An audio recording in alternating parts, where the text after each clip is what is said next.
oftentimes the most interesting things about a person are not things they put on Instagram.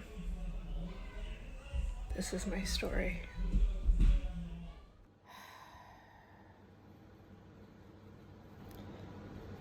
This is a hard thing to talk about,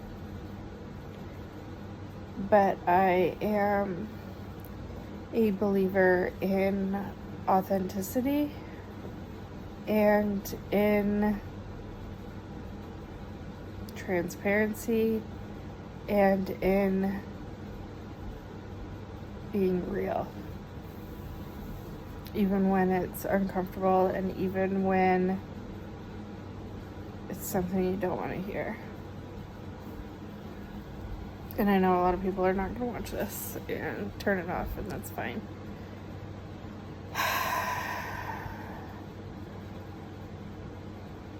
I don't know if you guys...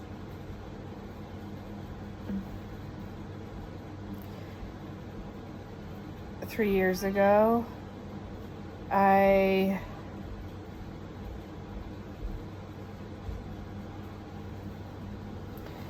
was living in Texas, and my husband had just got a new car, and his phone would sync up to the car. And so I got in his car, and he was in his office inside the house, and the podcast that my husband was listening to started playing in the car. And it was talking about the Book of Mormon.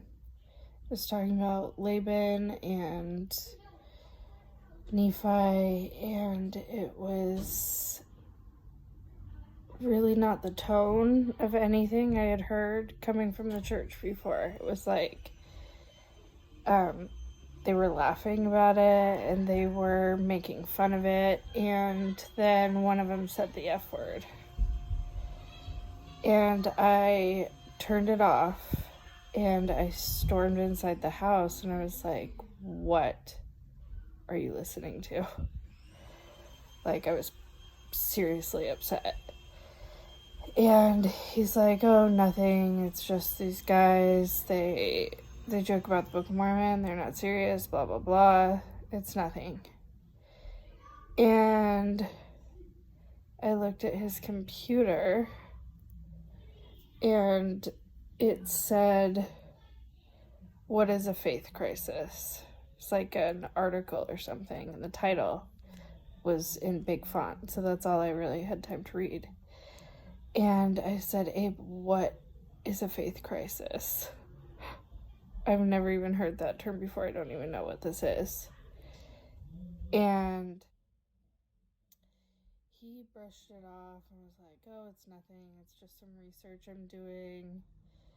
I don't know if he brushed it off as somebody else. I think he told me that he was trying to help his sister who had left the church, and he was just researching it for her sake, so he knew what to say to her.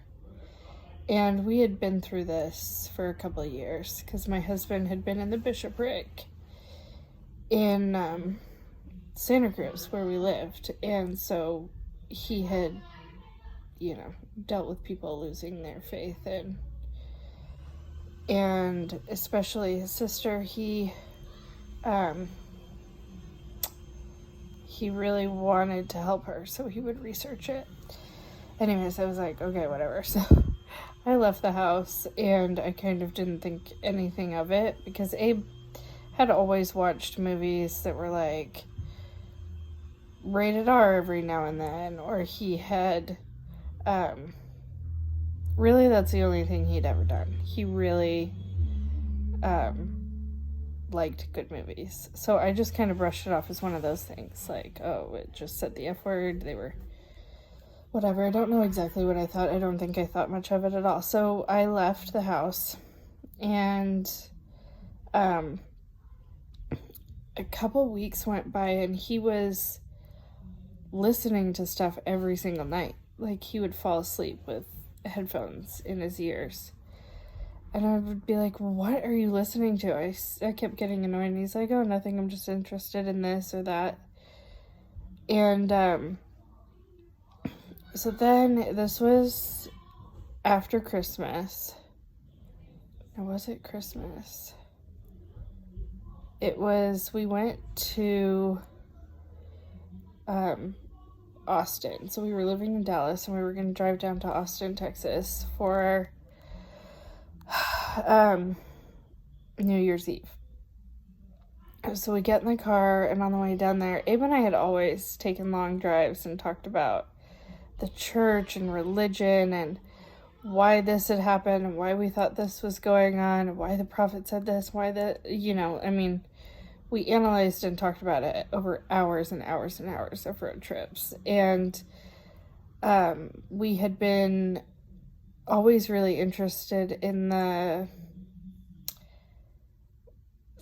culture of the church and the splinter groups, and like when Warren Jeffs was arrested, like that was fascinating to me, and I was always watching Sister Wives, so like that stuff hit close to home for Abe and I. Polygamy had directly affected our lives, and we just love talking about it. So on the way down to Austin, Texas, we had hours to kill, and he's like, I want you to listen to this podcast. And I'm like, what's it about? And it was Bill Reel, and it was called Mormon Discussions. And the title of it was Folk Magic and the Seer Stone. And I'm like, Abe, I'm not listening to anything crazy. Like, I know you've been listening to stuff, and like, I don't want to listen to anything crazy. Like, I'm not into this. And he's like, no, this guy was a bishop. He's still faithful. Like, he is still a member of the church. Like, it's not scary at all. It's not like anything, whatever. It's just I've been questioning a lot of things lately, and I really want you to be on the same page. And I'm like, what do you mean questioning things? Like, what do you mean questioning? You think the church isn't true? And he said, I don't know.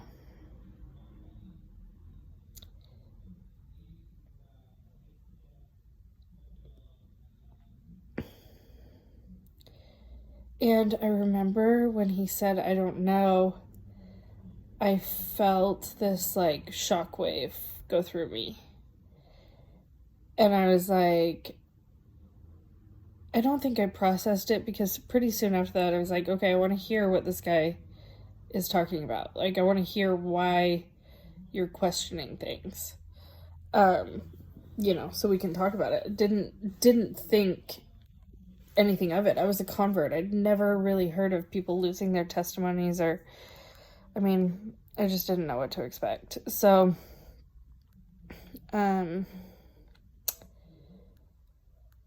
we turn on the podcast, and Bill Reel starts explaining how Joseph Smith was a treasure digger, and that this was documented through court cases, and journal entries and newspapers, and that he was taken to court for frauding people out of money several times, telling them that he could find treasure on their property, and then they would pay him, and he would just keep digging and digging, and the treasure would keep slipping into the mountain. And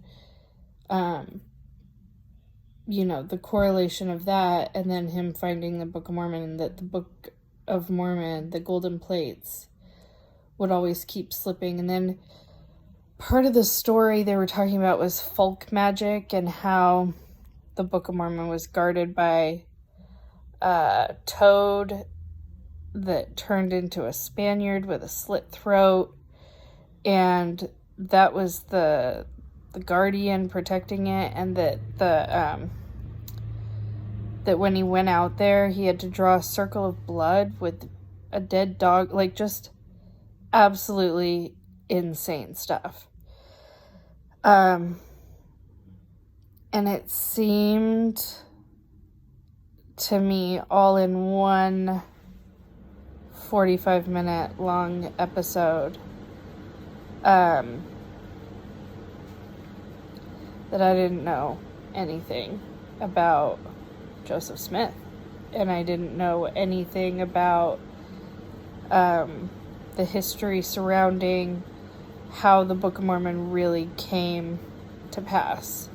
And I know a lot of you are probably thinking, like, well, that sounds crazy, that's just anti-Mormon lies, and that's just crazy. But in this podcast, he gives references to newspaper articles and to history books and to church articles where the church now, the current church, admits and has published documents now on the fact that Joseph Smith's Urim and Thummim that we were all taught about was really a magic rock that he found. And it's a long, complicated story. I don't want to go into the details of that stuff that people have to look up for themselves, but the church has this rock that he got from another seer. So he was called, but it was all about treasure digging. He would use rocks to help him find treasure, and that's how he found the Book of Mormon, and that's how he translated the Book of Mormon, was with a rock inside a hat. And this is not like questionable facts. This is church history that has been documented, and there are articles published about it in the church. So I listened to this podcast, and I said to Abe at the end of it, I think Joseph Smith made the whole thing up.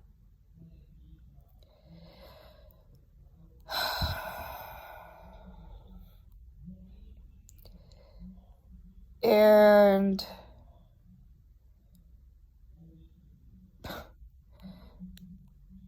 the next few days, we were in a hotel room in Dallas for New Year's Eve, and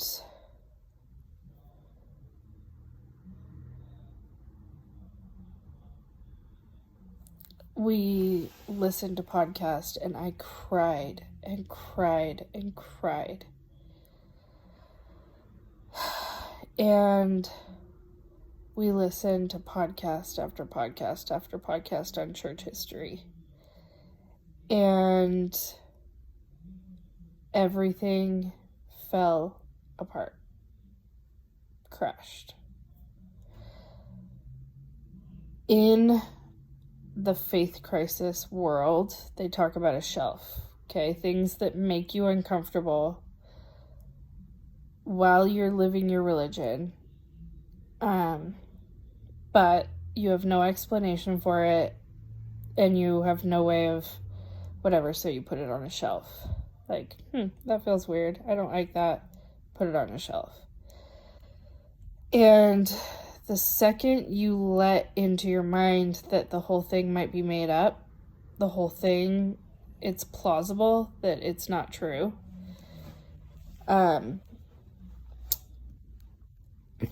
all the things on that shelf, the shelf breaks. And all those things that you've stacked on the shelf for years and years come crashing down all at once. Like, for me personally, it was being uncomfortable in bishops' interviews, talking about super detailed sexual things to a man that I a lot of times didn't know very well. That always made me feel uncomfortable. Like, I don't like that. I'll do it, but I don't ever want my kids to have to go through that. You know, like, super uncomfortable. Another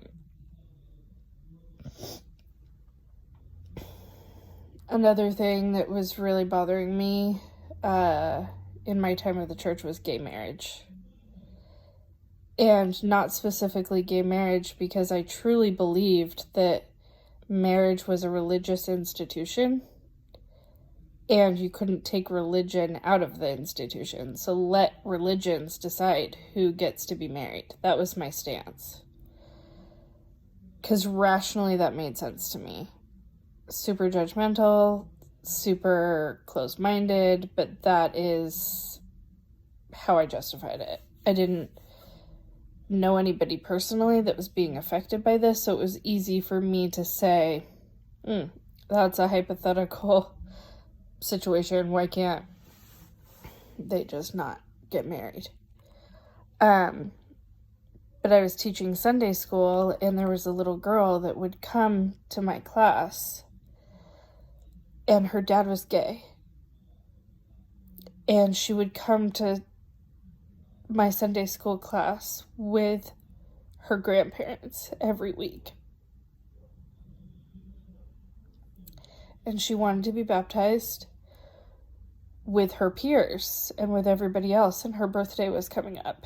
And then the November 15th policy came out saying that if you have gay parents, you cannot be baptized, you cannot be blessed, you cannot go on a mission, you can't receive any, I guess they're ordinances, I don't know, you cannot be baptized, you cannot receive any of the priesthood things until you're 18 and you disavow your parents. So this little girl in my class couldn't be baptized. And to me, that just seemed so unfair, so unchristlike, and so crazy that this innocent little girl, 8 years old, so eager, she came to church every Sunday with her grandparents, she couldn't be baptized. I felt like that was wrong. I felt like that was a mistake that the church was making at the time, and I put it on the shelf. I was like, I don't understand this. This makes me uncomfortable. I'll put it on the shelf. So those two things, bishop's interviews, being sexually inappropriate with underage children, made me uncomfortable my whole life. And then the gay marriage issue and the excluding kids, and when I let into my mind, like, maybe this isn't true. Maybe through a series of events a couple hundred years ago, we've been led to believe something happened that did not happen. And I put myself back in those shoes. Like, if I was back in Joseph Smith's time and he had come around saying, I found golden plates, nobody can see them, but they're magic, whatever, the whole story, we all know the story, would I have believed him? And I believe I would have. I believe that I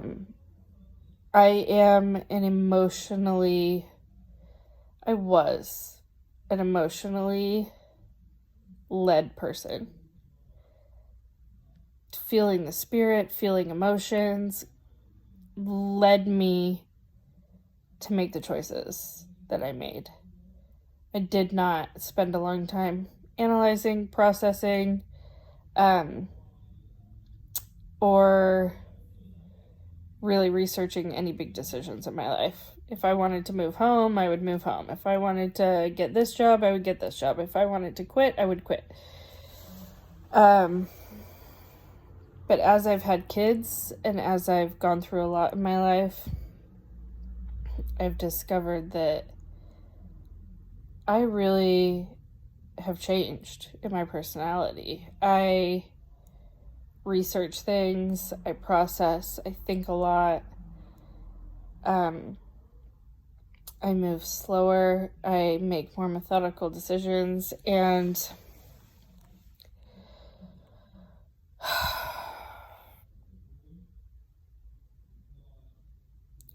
when I realized that I didn't believe anymore, I became obsessed with getting more knowledge about it and researching and discovering how this whole thing had been put together. And so I listened to literally thousands and thousands of hours of podcasts, of books on Audible, on reading articles, reading church articles, reading the CES letter, and just bit by bit burning it all down and realizing that all of my family relationships are really built on these common beliefs. And when you take these common beliefs and common experiences of Sunday school and Relief Society and, oh, I heard this great fireside, and did you hear this great talk? And when you take Mormonism away from somebody that has grown up in the Church of Jesus Christ of Latter-day Saints, there's not a whole lot left.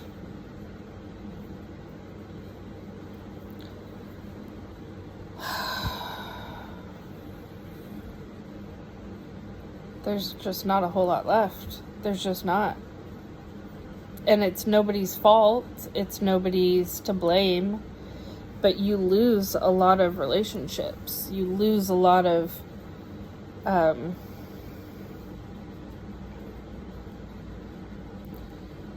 you lose everything.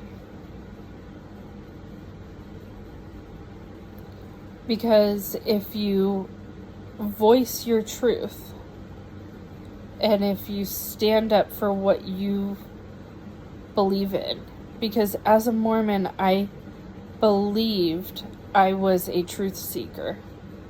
I believed that I had knowledge that nobody else had. And now, learning the way the Book of Mormon came to be, I feel the same way. I feel like I'm a truth seeker. I feel like I have knowledge that not a lot of people have. That's not true. A lot of people that are not Mormon know this stuff about Mormon history. People that are Mormon can't hear this stuff. They can't.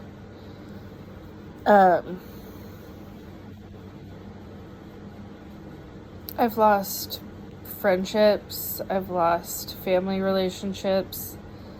I have had horrible, devastating conversations with people that I love, telling me that I am a failure as a parent, and that they would never take eternal life away from their kids the way I've taken eternal life away from my kids. I have had people tell me that my kids can't get into heaven.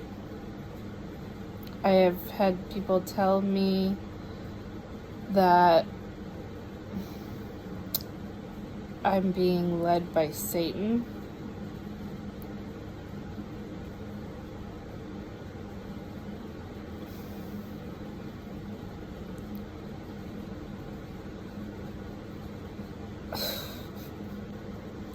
That one really bothers me because I know for a fact, like, I know 100%, 1,000% that Satan has nothing to do with my life or my decisions.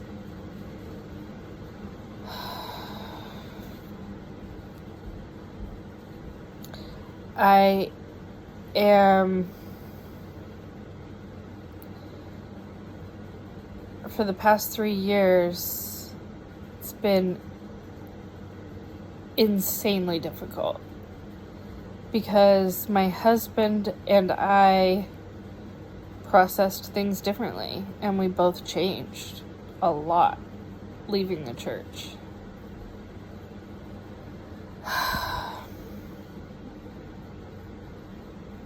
I left immediately. I never went back to church again after hearing that first podcast. And then by the time the next Sunday rolled around, I'd probably listened to 12 hours of podcasts a day for 7 days, so whatever that is. Literally, I did not take the earbuds out of my ears for years. So by the time that next Sunday rolled around, I had already decided that it was taking my kids to church and was not ever going to happen. I was never going to raise my kids Mormon. And I was already angry. I was angry that we had spent over $300,000 in tithing money over the years. Some years paying tens of thousands of dollars to tithing when we couldn't afford it. When we absolutely could not afford it. I was angry that I had been married in the temple and that my non-Mormon family had flown all the way from Australia to see my wedding, and they weren't allowed in. They had to sit out on the grass with the kids. I was angry that I had been treated really, I had been traumatized by Bishop's interviews and by really personal, really horrific experiences that I had with men in the church. And I was angry that I had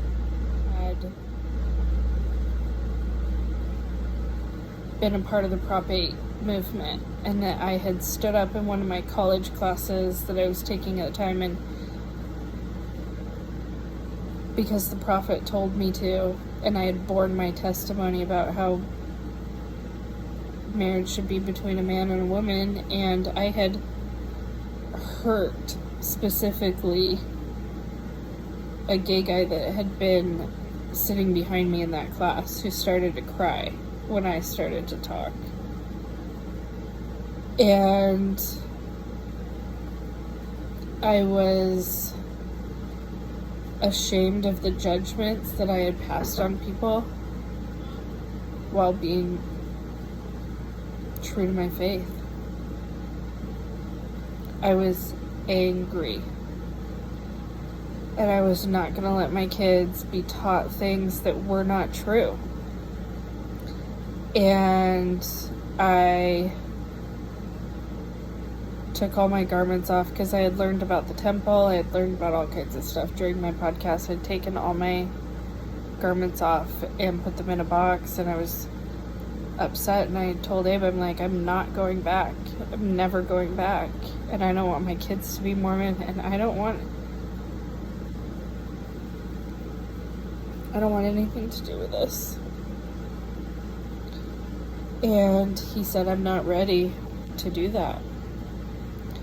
he had been processing his loss of faith for years, but never expected to walk away.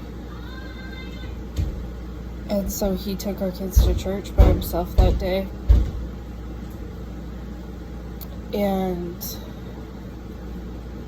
my babies came home from church because it was the first week. It was right after New Year's. So they had started over again and they were learning about the Book of Mormon. Or maybe they were learning about Doctrine and Covenants, whatever. They came home with colored pictures of Joseph Smith translating the Book of Mormon with a Urim and Thummim, which was depicted as like this little magical thing that was sent from heaven. And that is not how it happened.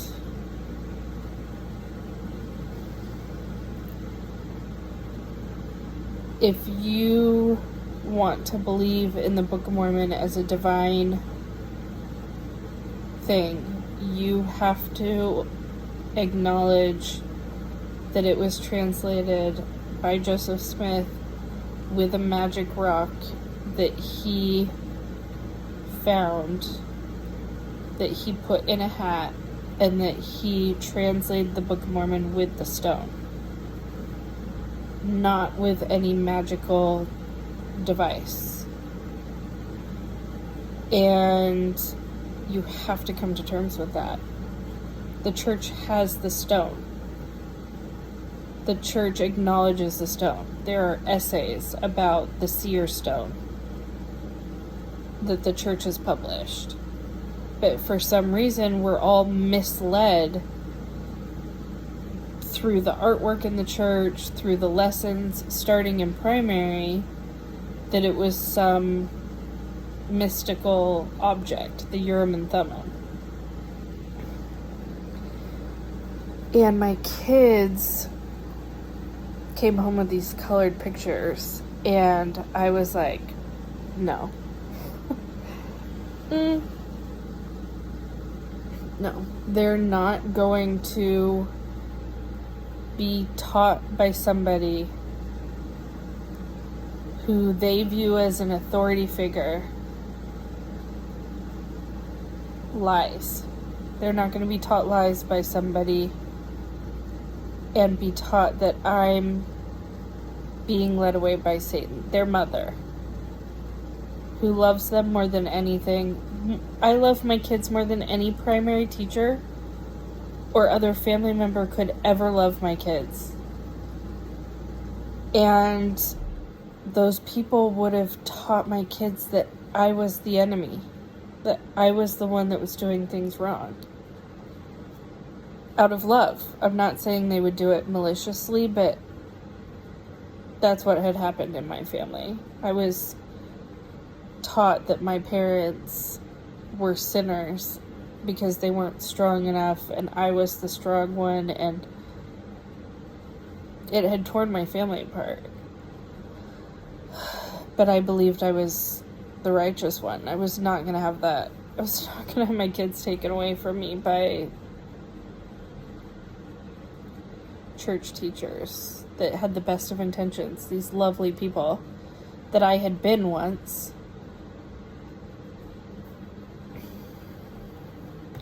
So Abe sat the kids down and told them about Santa Claus, and then told them about Joseph Smith and how the things we were taught about Santa Claus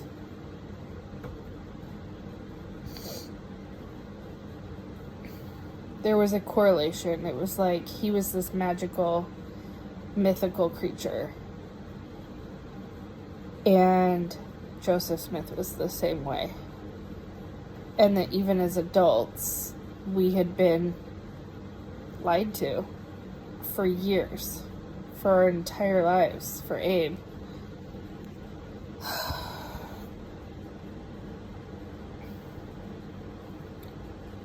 And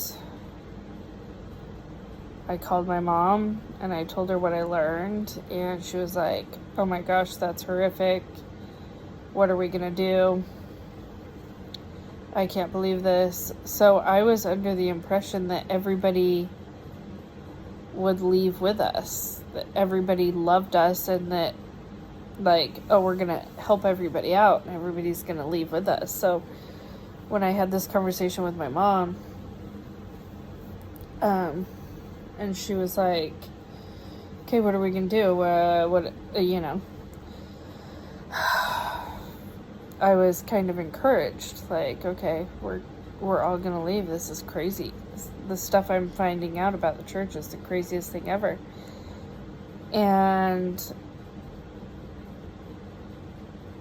my mom hung up the phone, and I talked to her the next day. And by the next day, I don't know who she had talked to or what she had read, but she was telling me that I was being led away by Satan. And the next 3 years, still ongoing, has been extraordinarily difficult with my family and with my husband's family. It's been just as difficult. We've had the same kind of really terrible, horrible discussions, but with Abe's family,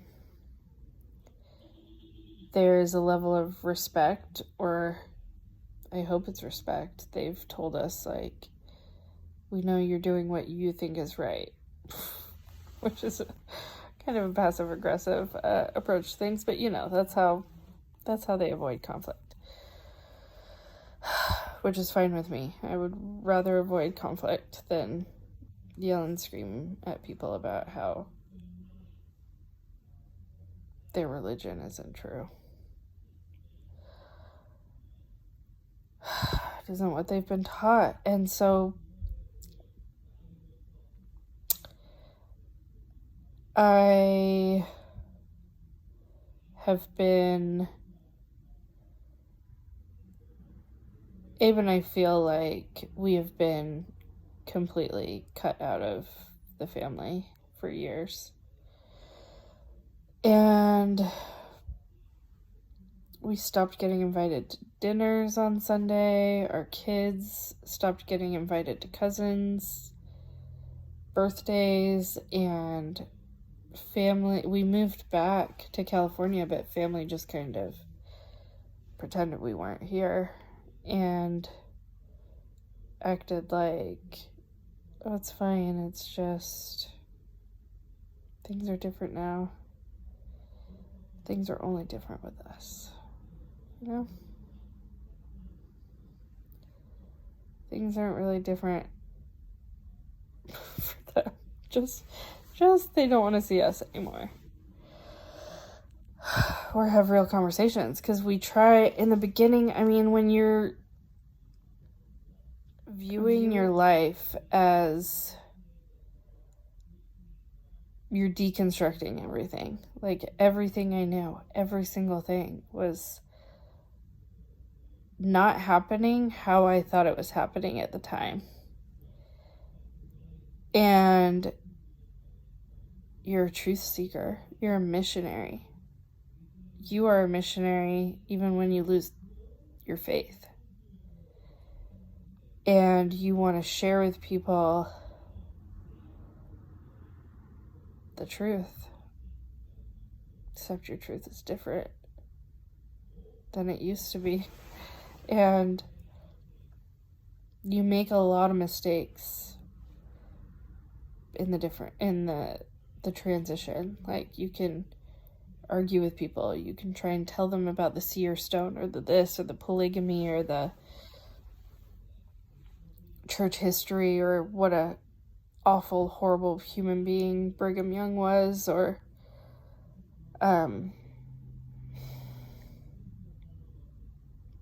you throw these facts out at people, like trying to break their shell, trying to say, like, and you're doing it to salvage your own relationships, because we need community. We need friends. We need family that care about us and are on the same page. And when you step outside that circle, everybody in the circle gets a little bit closer to each other, and you're even more on the outside. You know, you're the enemy. You're the dangerous one. And nobody should be made to feel like that. But that's what the word apostate is. When you are an apostate, you're something to be feared. You're something to be shunned. You're something to stay away from. And because you're deconstructing this paradigm of life that you had, like, I would still listen to conference. I would still listen to church talks. I would still read church books. I would still read articles. I still read the church website and kept up to date on everything that was happening. And I saw it in a whole new light. The talks that would have inspired me before came across as super disingenuous and misleading and wrong. It's wrong to think that you are better than somebody else, or that God loves you more.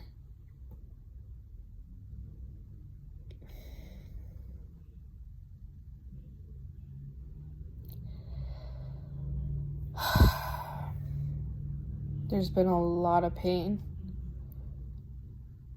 and I wouldn't wish this on anybody, because it very nearly destroyed my marriage, my family relationships.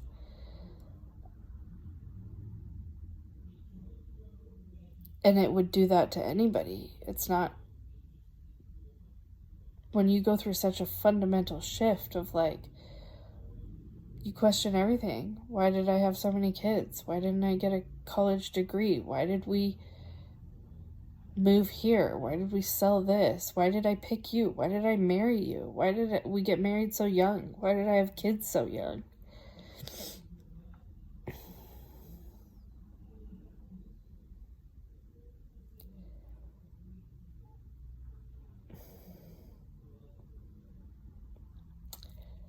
When you go through that much of a change, you're going to lose a lot. But I started going to therapy about a year ago, and I have processed and grown, and my husband has grown, and we have worked through incredibly difficult things. And we just ended up to be the couple that did it together. We found a place at the end of all of this where we can both be happy, even though we're completely different people now. And that doesn't happen for a lot of people. You don't change completely and find happiness in the same marriage and the same relationships a lot of the time. A lot of the time, people have to find people they really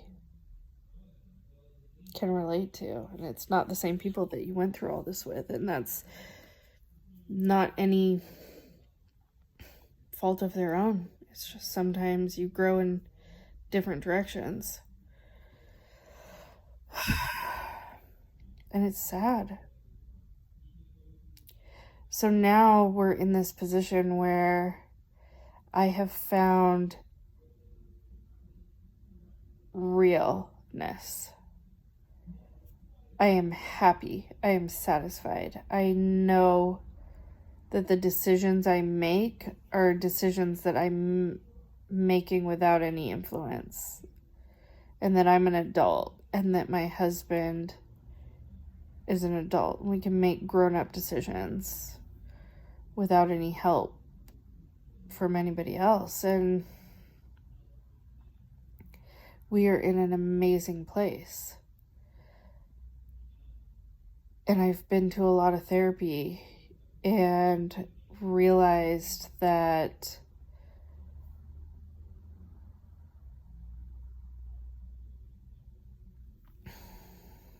people that have a problem with us, that's not my responsibility. That's their problem. But it's painful.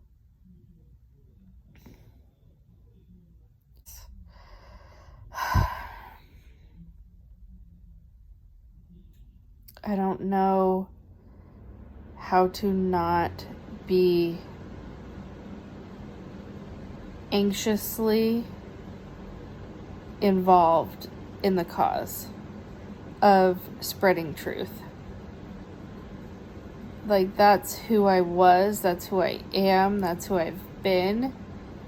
So, knowledge is power. If you read all the church history, you learn about the Seer stone, you learn about the blacks in the priesthood and how that came about, the Mountain Meadows Massacre, Brigham Young, you learn about all the problems with the Book of Mormon not being historically relevant or accurate.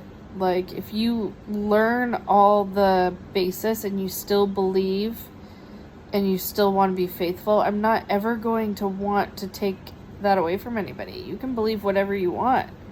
That's not what this is about. But there are a lot of people that wouldn't choose to believe if they knew they had another choice. And I believe that people deserve the choice to make that choice for themselves. They deserve the knowledge to make that choice for themselves. Tell people the truth. Tell people how the Book of Mormon really came to be. Tell people about the real church history. And then let them decide if they want to pay 10% of their tithing and not drink coffee or tea and wear funny underwear and go to church and have that community. That's a valid choice. I've come to the end of my rope several times during this transition over the last 3 years where I was like, I don't care. I'll wear garments. I'll go back to church. I want friends. I want friends for my kids. I want that community. I want that, like, social interaction. I don't judge anybody for that choice, but let them make it knowingly. So that if you're deciding whether or not to put food on your table or pay your tithing, you know that you have that choice. And you're not going to go to hell if you don't do it. Or if you're deciding to disown your gay child, you need to know the truth so that you can decide whether or not you're going to make that choice. The church is fine if you're perfect, but nobody's perfect. And trying to be perfect is damaging. It's damaging to people on so many levels. I don't know what this is going to do. I don't know.